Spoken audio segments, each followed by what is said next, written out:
New audiobooks every week. On the Books Aloud channel, you'll find the best works of classic and contemporary literature, absolutely free. Subscribe so you don't miss any new releases, and be sure to click the bell icon to get notifications as soon as new audiobooks are published. Tales of Terror and Mystery by Arthur Conan Doyle. The Jew's Breastplate. My particular friend, Ward Mortimer, was one of the best men of his day at everything connected with Oriental archaeology. He had written largely upon the subject. He had lived 2 years in a tomb at Thebes while he excavated in the Valley of the Kings, and finally he had created a considerable sensation by his exhumation of the alleged mummy of Cleopatra in the inner room of the Temple of Horus at Philae. With such a record, at the age of 31, it was felt that a considerable career lay before him, and no one was surprised when he was elected to the curatorship of the Belmore Street Museum, which carries with it the lectureship at the Oriental College, and an income which has sunk with the fall in land, but which still remains at that ideal sum which is large enough to encourage an investigator, but not so large as to enervate him. There was only one reason which made Ward Mortimer's position a little difficult at the Belmore Street Museum, and that was the extreme eminence of the man whom he had to succeed. Professor Andreas was a profound scholar and a man of European reputation. His lectures were frequented by students from every part of the world, and his admirable management of the collection entrusted to his care was a commonplace in all learned societies. There was, therefore, considerable surprise when, at the age of 55, he suddenly resigned his position and retired from those duties which had been both his livelihood and his pleasure.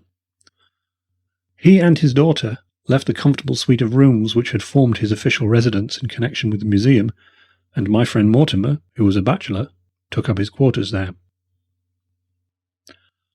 On hearing of Mortimer's appointment, Professor Andreas had written him a very kindly and flattering congratulatory letter. I was actually present at their first meeting, and I went with Mortimer round the museum when the professor showed us the admirable collection which he had cherished so long.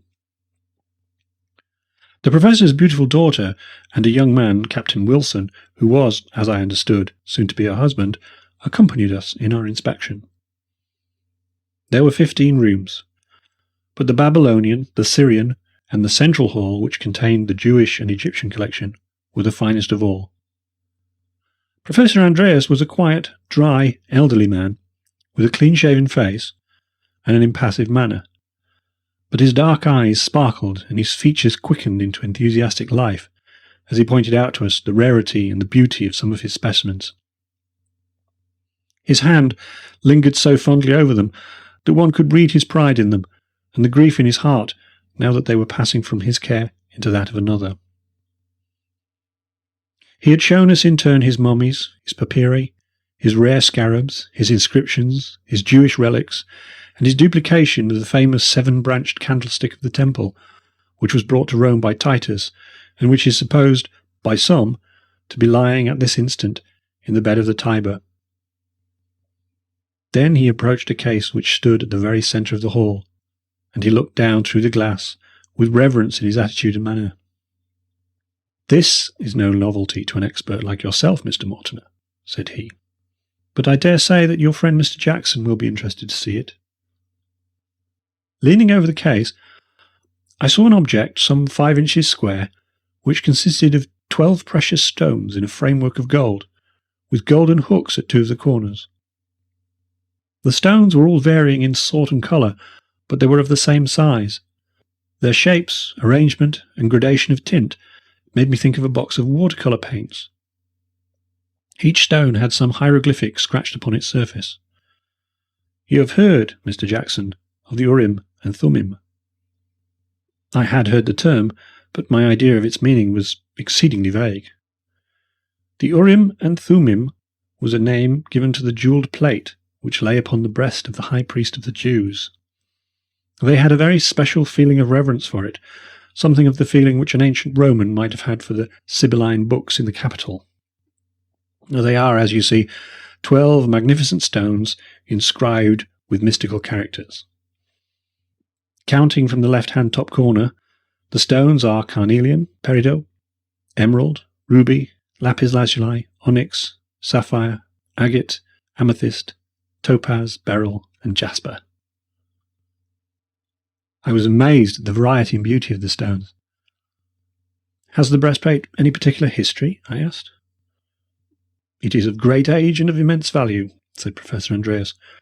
Without being able to make an absolute assertion, we have many reasons to think that it is possible that it may be the original Urim and Thummim of Solomon's temple. There is certainly nothing so fine in any collection in Europe. My friend Captain Wilson here is a practical authority upon precious stones, and he would tell you how pure these are.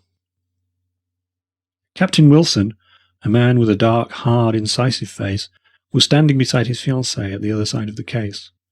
Yes, said he curtly, I have never seen finer stones. And the gold work is also worthy of attention. The ancients excelled in... He was apparently about to indicate the setting of the stones when Captain Wilson interrupted him. You will see a fine example of their gold work in this candlestick, said he, turning to another table, and we all joined him in his admiration of its embossed stem and delicately ornamented branches.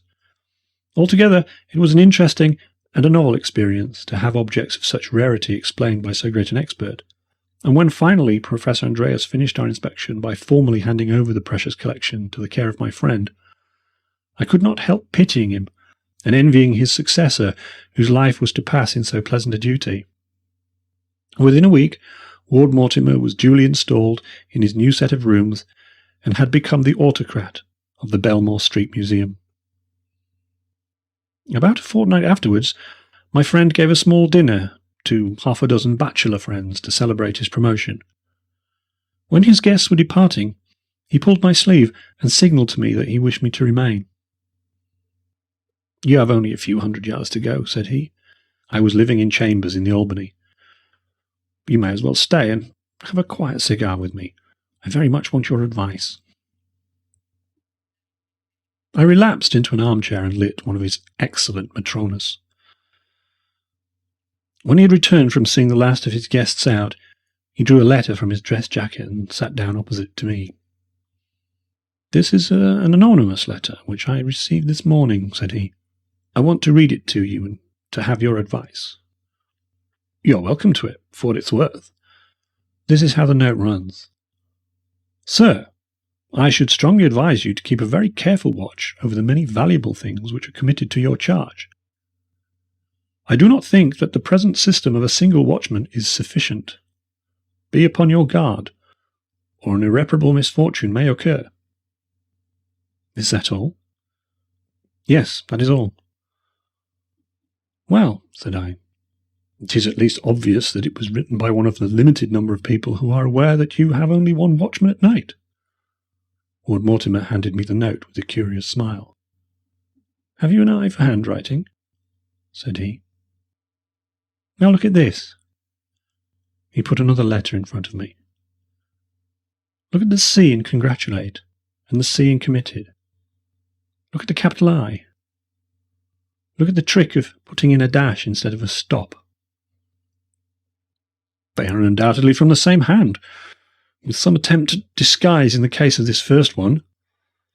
The second, said Ward Mortimer, is the letter of congratulation which was written to me by Professor Andreas upon my obtaining my appointment. I stared at him in amazement. Then I turned over the letter in my hand, and there, sure enough, was Martin Andreas, signed upon the other side. There could be no doubt, in the mind of anyone who had the slightest knowledge of the science of graphology, that the professor had written an anonymous letter, warning his successor against thieves. It was inexplicable, but it was certain. Why should he do it? I asked. Precisely what I should wish to ask you. If he had any such misgivings, why could he not come and tell me direct? Will you speak to him about it? There again I'm in doubt. He might choose to deny that he wrote it. At any rate, said I, this warning is meant in a friendly spirit, and I should certainly act upon it.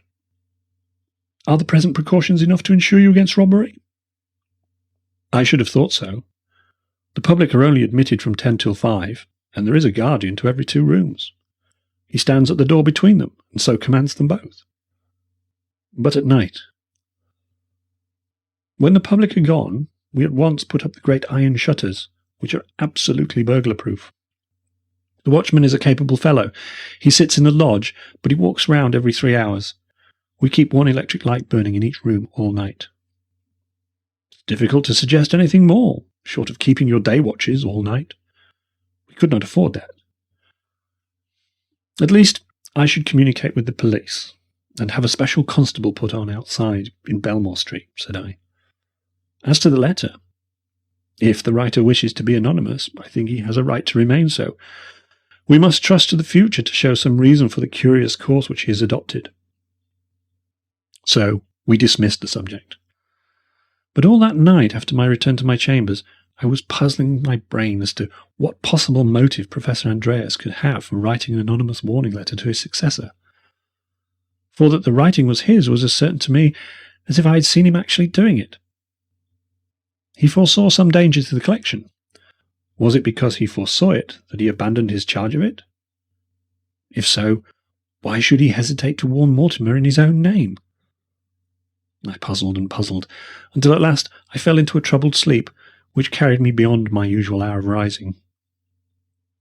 I was aroused in a singular and effective method.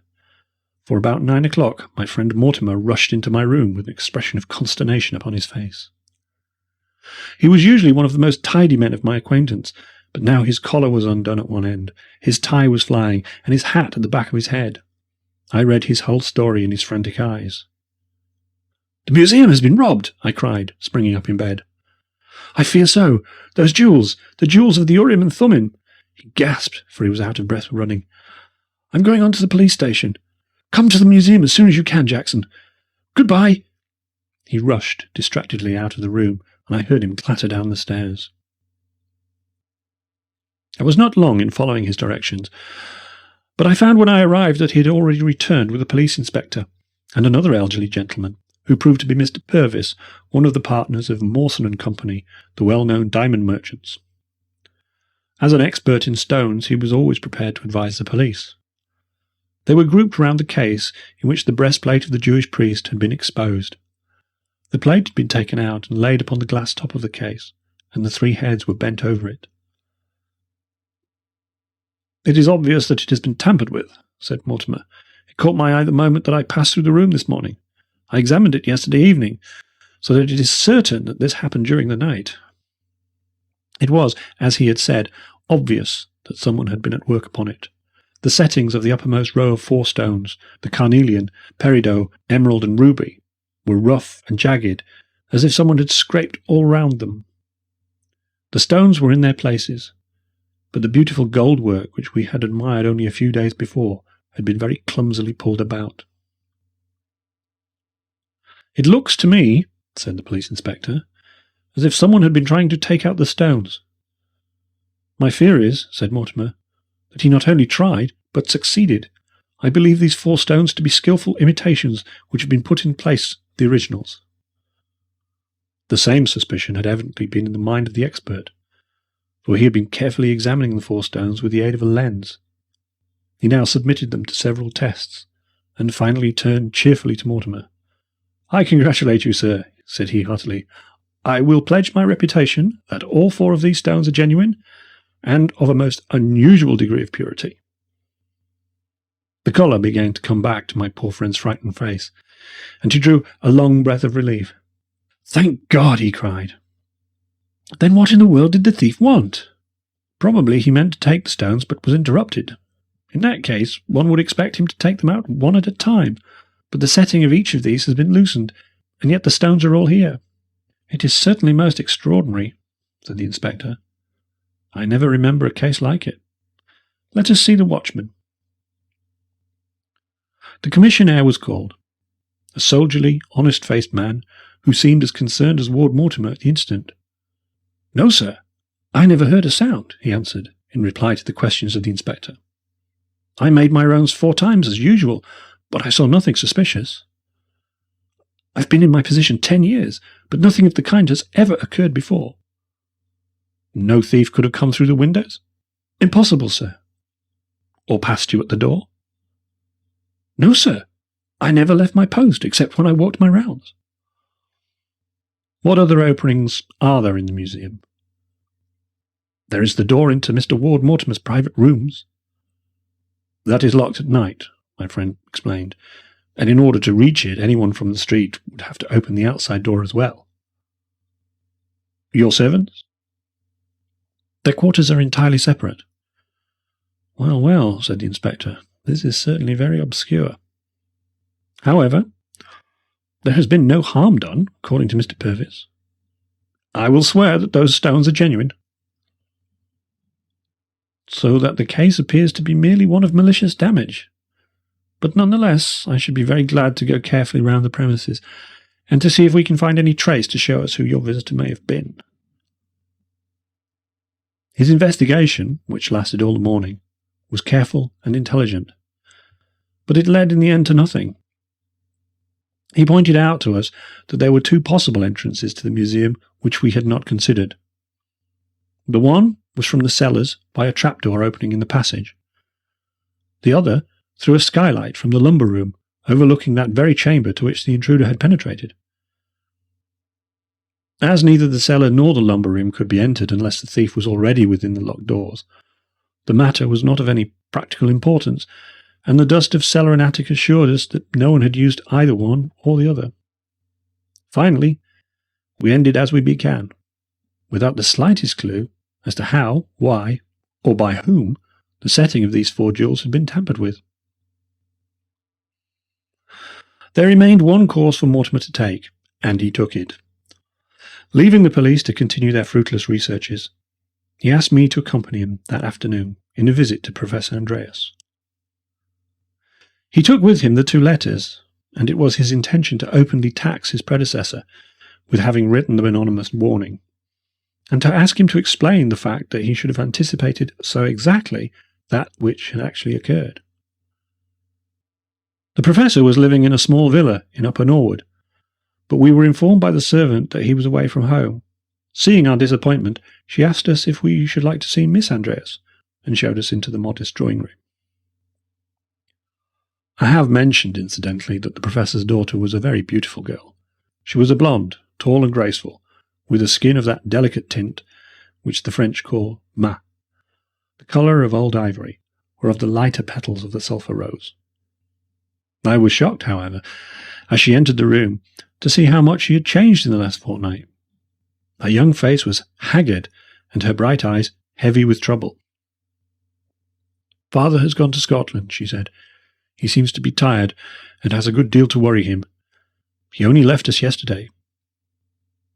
"You look a little tired yourself, Miss Andreas," said my friend. "I have been so anxious about father." "Can you give me his Scotch address?" "Yes. He is with his brother, the Reverend David Andreas, 1 Aaron Villas, Ardrossan." Ward Mortimer made a note of the address, and we left without saying anything as to the object of our visit. We found ourselves in Belmore Street in the evening in exactly the same position in which we had been in the morning. Our only clue was the professor's letter, and my friend had made up his mind to start for Ardrossan next day, and to get to the bottom of the anonymous letter when a new development came to alter our plans. Very early on the following morning I was aroused from my sleep by a tap upon my bedroom door. It was a messenger with a note from Mortimer. "Do come round," it said. "The matter is becoming more and more extraordinary." When I obeyed his summons, I found him pacing excitedly up and down the central room, while the old soldier who guarded the premises stood with military stiffness in a corner. "My dear Jackson," he cried, "I am so delighted that you have come, for this is a most inexplicable business." "What has happened, then?" He waved his hand towards the case which contained the breastplate. "Look at it," said he. I did so, and could not restrain a cry of surprise. The setting of the middle row of precious stones had been profaned in the same manner as the upper ones. Of the 12 jewels, 8 had been now tampered with in this singular fashion.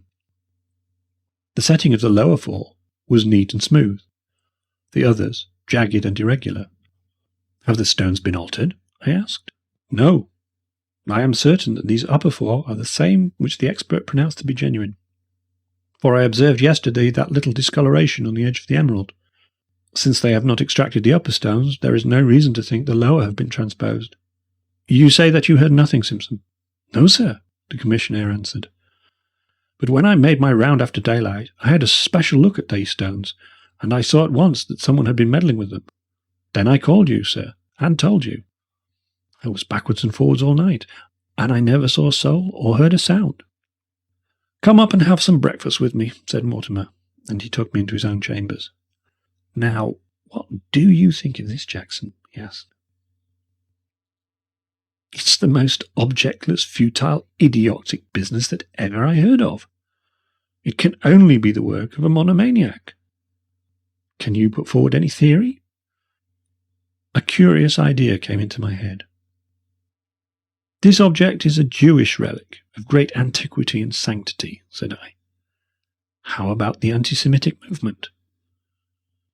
Could one conceive that a fanatic of that way of thinking might desecrate? No, cried Mortimer. That will never do.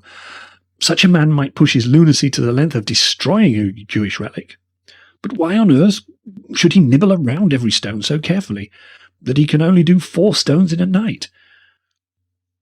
We must have a better solution than that, and we must find it for ourselves, for I do not think that our inspector is likely to help us. First of all, what do you think of Simpson the porter? Have you any reason to suspect him? Only that he is the one person on the premises. But why should he indulge in such wanton destruction? Nothing has been taken away. He has no motive. Mania? No, I will swear to his sanity. Have you any other theory? Well, yourself, for example? You're not a somnambulist by any chance? Nothing of the sort, I assure you. Then I give it up. But I don't, and I have a plan by which we will make it all clear. To visit Professor Andreas? No, we shall find our solution nearer than Scotland. I will tell you what we shall do. You know that skylight which overlooks the central hall? We will leave the electric lights in the hall, and we will keep watch in the lumber room, you and I, and solve the mystery for ourselves. If our mysterious visitor is doing 4 stones at a time, he has 4 still to do, and there is every reason to think that he will return tonight and complete the job. Excellent, I cried. We will keep our own secret and say nothing either to the police or to Simpson. Will you join me? With the utmost pleasure, said I, and so it was agreed. It was 10 o'clock that night when I returned to the Belmore Street Museum. Mortimer was, as I could see, in a state of suppressed nervous excitement. But it was still too early to begin our vigil, so we remained for an hour or so in his chambers, discussing all the possibilities of the singular business which we had met to solve. At last, the roaring stream of hansom cabs and the rush of hurrying feet became lower and more intermittent as the pleasure-seekers passed on their way to their stations or their homes. It was nearly 12 when Mortimer led the way to the lumber room, which overlooked the central hall of the museum. He had visited it during the day, and had spread some sacking down so that we could lie at our ease and look straight down into the museum. The skylight was of unfrosted glass, but was so covered with dust that it would be impossible for anyone looking up from below to detect that he was overlooked. We cleared a small piece at each corner, which gave us a complete view of the room beneath us. In the cold, white light of the electric lamps, everything stood out hard and clear, and I could see the smallest detail of the contents of the various cases. Such a vigil is an excellent lesson, since one has no choice but to look hard at those objects which we usually pass with such half-hearted interest. Through my little peephole, I employed the hours in studying every specimen, from the huge mummy case which leaned against the wall to those very jewels which had brought us there, gleaming and sparkling in their glass case immediately beneath us. There was much precious gold work and many valuable stones scattered through the numerous cases, but those wonderful 12, which made up the Urim and Thummim, glowed and burned with a radiance which far eclipsed the others. I studied in turn the tomb pictures of Saqqara, the friezes from Karnak, the statues of Memphis, and the inscriptions of Thebes, but my eyes would always come back to that wonderful Jewish relic, and my mind to the singular mystery that surrounded it. I was lost in the thought of it when my companion suddenly drew his breath sharply in and seized my arm in a convulsive grip. At the same instant, I saw what it was which had excited him. I have said that against the wall on the right-hand side of the doorway, the right-hand side as we looked at it, but the left as one entered, there stood a large mummy case. To our unutterable amazement, it was slowly opening. Gradually, the lid was swinging back, and the black slit which marked the opening was becoming wider and wider. So gently and carefully was it done that the movement was almost imperceptible. Then, as we breathlessly watched it, a white, thin hand appeared at the opening, pushing back the painted lid. Then another hand, and finally a face which was familiar to us both, that of Professor Andreas.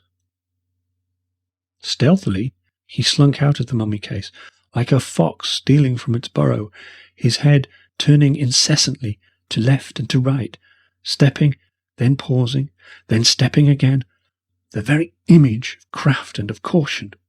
Once some sound in the street struck him motionless, and he stood, listening, with his ear turned, ready to dart back to the shelter behind him. Then he crept onwards again, upon tiptoe, very, very softly and slowly, until he had reached the case in the centre of the room. There he took a bunch of keys from his pocket, unlocked the case, took out the Jewish breastplate, and, laying it upon the glass in front of him, began to work upon it with some sort of small, glistening tool. He was so directly underneath us that his bent head covered his work, but we could guess from the movement of his hand that he was engaged in finishing the strange disfigurement which he had begun. I could realize, from the heavy breathing of my companion and the twitchings of the hand which still clutched my wrist, the furious indignation which filled his heart, as he saw this vandalism in the quarter of all others, where he could least have expected it. He, the very man who a fortnight before had reverently bent over this unique relic, and who had impressed its antiquity and its sanctity upon us, was now engaged in this outrageous profanation. It was impossible, unthinkable, and yet there, in the white glare of the electric light beneath us, was that dark figure with the bent grey head and the twitching elbow. What inhuman hypocrisy, what hateful depth of malice against his successor must underline these sinister nocturnal labours? It was painful to think of, and dreadful to watch. Even I, who had none of the acute feelings of a virtuoso, could not bear to look on and see this deliberate mutilation of so ancient a relic. It was a relief to me when my companion tugged at my sleeve as a signal that I was to follow him as he softly crept out of the room. It was not until we were within his own quarters that he opened his lips, and then I saw by his agitated face how deep was his consternation. "The abominable Goth!" he cried. "Could you have believed it? It is amazing. He is a villain, or a lunatic, one or the other. We shall very soon see which. Come with me, Jackson, and we shall get to the bottom of this black business." A door opened out of the passage, which was the private entrance from his rooms into the museum. This he opened softly with his key, having first kicked off his shoes, an example which I followed. We crept together through room after room until the large hall lay before us, with that dark figure still stooping and working at the central case. With an advance as cautious as his own, we closed in upon him, but softly as we went. We could not take him entirely unawares. We were still a dozen yards from him when he looked round with a start, and uttering a husky cry of terror, ran frantically down the museum. "Simpson! Simpson!" roared Mortimer, and far away down the vista of electric-lighted doors we saw the stiff figure of the old soldier suddenly appear. Professor Andreas saw him also, and stopped running, with a gesture of despair. At the same instant we each laid a hand upon his shoulder. Yes, yes, gentlemen, he panted. I will come with you. To your room, Mr. Ward Mortimer, if you please. I feel that I owe you an explanation. My companion's indignation was so great that I could see that he dared not trust himself to reply. We walked on each side of the old professor, the astonished commissionaire bringing up the rear. When we reached the violated case, Mortimer stopped and examined the breastplate. Already, one of the stones of the lower row had had its setting turned back in the same manner as the others. My friend held it up and glanced furiously at his prisoner. "How could you?" he cried. "How could you?" "It is horrible, horrible," said the professor. "I don't wonder at your feelings.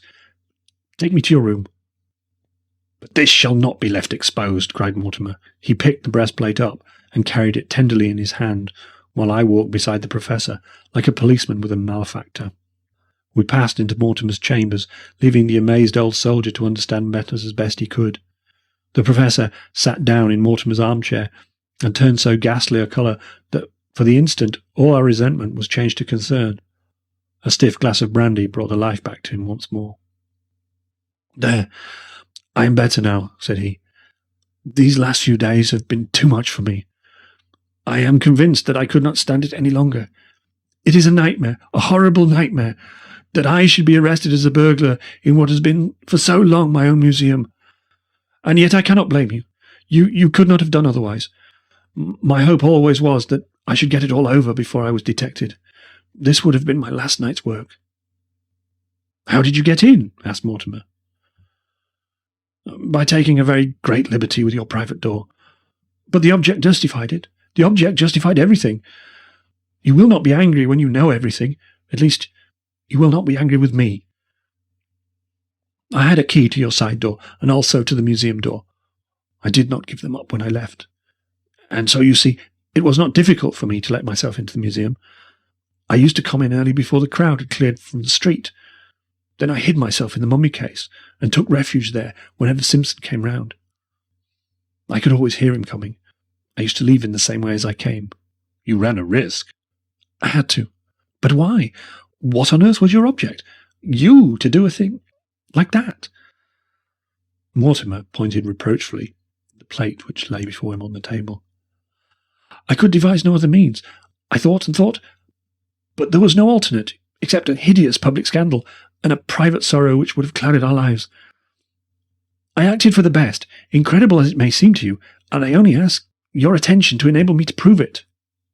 "I will hear what you have to say before I take any further steps," said Mortimer grimly. "I am determined to hold back nothing, and to take you both completely into my confidence. I will leave it to your own generosity how far you will use the facts with which I supply you." "We have the essential facts already." "And yet you understand nothing. Let me go back to what passed a few weeks ago, and I will make it all clear to you. Believe me that what I say is the absolute and exact truth. You have met the person who calls himself Captain Wilson.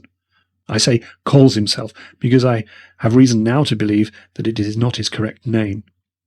It would take me too long if I were to describe all the means by which he obtained an introduction to me and ingratiated himself into my friendship and the affection of my daughter. He brought letters from foreign colleagues which compelled me to show him some attention, and then, by his own attainments, which are considerable, he succeeded in making himself a very welcome visitor at my rooms. When I learned that my daughter's affections had been gained by him, I may have thought it premature, but I certainly was not surprised, for he had a charm of manner and of conversation which would have made him conspicuous in any society. He was much interested in Oriental antiquities, and his knowledge of the subject justified his interest. Often, when he spent the evening with us, he would ask permission to go down into the museum and have an opportunity of privately inspecting the various specimens. You can imagine that I, as an enthusiast, was in sympathy with such a request, and that I felt no surprise at the constancy of his visits. After his actual engagement to Elise, there was hardly an evening which he did not pass with us, and an hour or two were generally devoted to the museum. He had the free run of the place, and when I have been away for the evening, I had no objection to his doing whatever he wished here. This state of things was only terminated by the fact of my resignation of my official duties and my retirement to Norwood, where I hoped to have the leisure to write a considerable work which I had planned. It was immediately after this, within a week or so, that I first realized the true nature and character of the man whom I had so imprudently introduced into my family. This discovery came to me through letters from my friends abroad, which showed me that his introductions to me had been forgeries. Aghast at the revelation, I asked myself what motive this man could originally have had in practicing this elaborate deception upon me. I was too poor a man for any fortune hunter to have marked me down. Why then had he come? I remembered that some of the most precious gems in Europe had been under my charge, and I remembered also the ingenious excuses by which this man had made himself familiar with the cases in which they were kept. He was a rascal who was planning some gigantic robbery. How could I, without striking my own daughter, who was infatuated about him, prevent him from carrying out any plan which he might have formed? My device was a clumsy one, and yet I could think of nothing more effective. If I had written a letter under my own name, you would naturally have turned to me for details which I did not wish to give. I resorted to an anonymous letter, begging you to be on your guard. I may tell you that my change from Belmore Street to Norwood had not affected the visits of this man, who had, I believe, a real and overpowering affection for my daughter. As to her, I could not have believed that any woman could be so completely under the influence of a man as she was. His stronger nature seemed to entirely dominate her. I had not realized how far this was the case, or the extent of the confidence which existed between them, until that very evening when his true character for the first time was made clear to me. I had given orders that when he called he should be shown into my study instead of to the drawing-room. There I told him bluntly that I knew all about him, that I had taken steps to defeat his designs, and that neither I nor my daughter desired ever to see him again. I added that I thanked God that I had found him out before he had time to harm those precious objects which it had been the work of my lifetime to protect. He was certainly a man of iron nerve. He took my remarks without a sign either of surprise or of defiance, but listened gravely and attentively until I had finished. Then he walked across the room without a word and struck the bell. "Ask Miss Andreas to be so kind as to step this way," said he to the servant. My daughter entered, and the man closed the door behind her. Then he took her hand in his. "Elise," said he, "your father has just discovered that I am a villain. He knows now what you knew before." She stood in silence, listening. "He says that we are to part forever," said he. She did not withdraw her hand. "Will you be true to me, or will you remove the last good influence which is ever likely to come into my life?" "John," she cried passionately, "I will never abandon you. Never, never, not if the whole world were against you." In vain I argued and pleaded with her. It was absolutely useless. Her whole life was bound up in this man before me. My daughter, gentlemen, is all that I have left to love, and it filled me with agony when I saw how powerless I was to save her from her ruin. My helplessness seemed to touch this man who was the cause of my trouble. "It may not be as bad as you think, sir," said he in his quiet, inflexible way.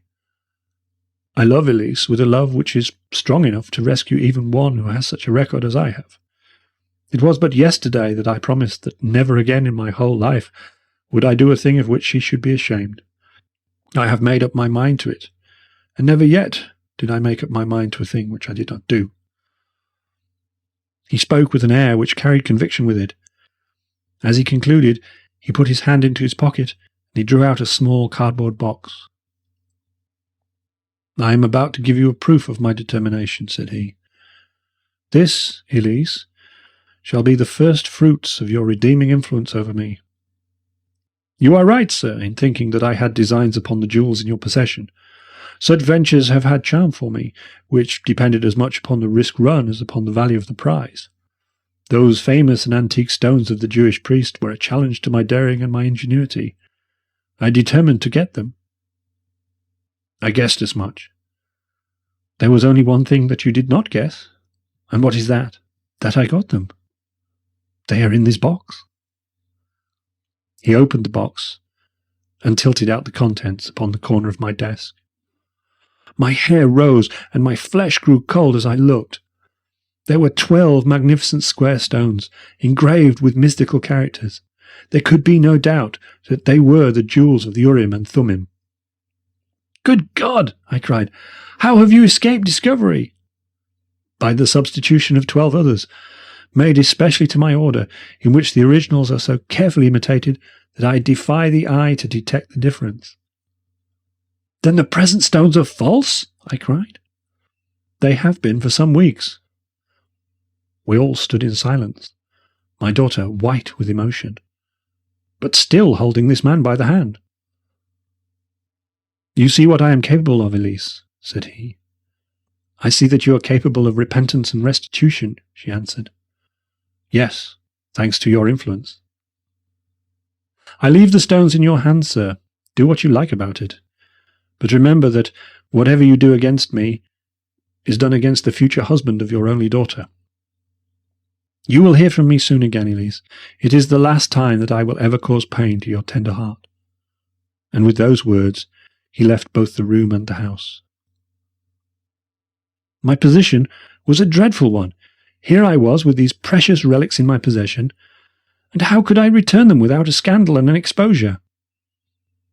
I knew the depth of my daughter's nature too well to suppose that I would ever be able to detach her from this man now that she had entirely given him her heart. I was not even sure how far it was right to detach her if she had such an ameliorating influence over him. How could I expose him without injuring her? And how far was I justified in exposing him when he had voluntarily put himself into my power?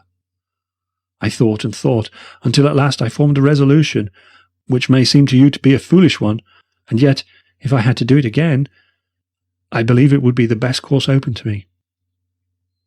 My idea was to return the stones without anyone being the wiser. With my keys, I could get into the museum at any time, and I was confident that I could avoid Simpson, whose hours and methods were familiar to me. I determined to take no one into my confidence, not even my daughter, whom I told that I was about to visit my brother in Scotland. I wanted a free hand for a few nights, without inquiry as to my comings and goings. To this end, I took a room in Harding Street that very night, with an intimation that I was a pressman and that I should keep very late hours. That night I made my way into the museum, and I replaced 4 of the stones. It was hard work and took me all night. When Simpson came round, I always heard his footsteps and concealed myself in the mummy case. I had some knowledge of goldwork, but was far less skilful than the thief had been. He had replaced the setting so exactly that I defy anyone to see the difference. My work was rude and clumsy. However, I hoped that the plate might not be carefully examined or the roughness of the setting observed until my task was done. Next night I replaced 4 more stones, and tonight I should have finished my task had it not been for the unfortunate circumstance which has caused me to reveal so much which I should have wished to keep concealed. I appeal to you, gentlemen, to your sense of honour and of compassion, whether what I have told you should go any farther or not. My own happiness, my daughter's future, the hopes of this man's regeneration, all depend upon your decision. Which is, said my friend, that all is well that ends well, and that the whole matter ends here and at once. Tomorrow the loose settings shall be tightened by an expert goldsmith. And so passes the greatest danger to which, since the destruction of the temple, the Urim and Thummim has been exposed. Here is my hand, Professor Andreas, and I can only hope that under such difficult circumstances I should have carried myself as unselfishly and as well. Just one footnote to this narrative. Within a month, Elise Andreas was married to a man whose name, had I the discretion to mention it, would appeal to my readers as one who is now widely and deservedly honoured. But if the truth were known, that honour is due not to him, but to the gentle girl who plucked him back when he had gone so far down that dark road along which few return. End of The Jew's Breastplate by Arthur Conan Doyle. Recording by Jeremy Pavier.